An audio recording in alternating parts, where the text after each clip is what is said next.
hindi ko minsan inakala na makapunta, no? Dati pangarap ko lang dito na makapunta at makikita ko lang tong lugar na to sa movie, no? So ngayon, tayo na yung bida, sila naman yung audience. Dati tayo yung audience. So ngayon, dito tayo para sa pangarap, no? Dahil sa inyong tiwala at suporta, tayo ay nandito para manghalap ng information about Agarwood, no? So mayroon tayong good news na makakatulong tayo sa mga Filipino farmers dyan sa Pilipinas. So ito na yung lugar na minsan lang ay ating pinangarap, pero ngayon dahil sa suporta ninyo at dahil sa Agarwood, tayo ay nakapunta dito.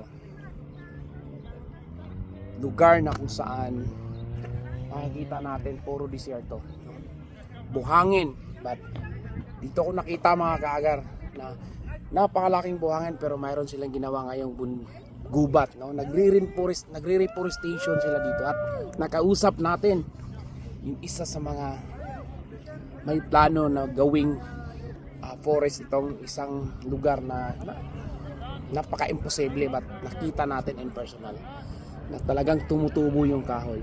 At saka mayroon tayong ambag dito. So ayan, mga nyo yan mga kaagar dito sa Dubai.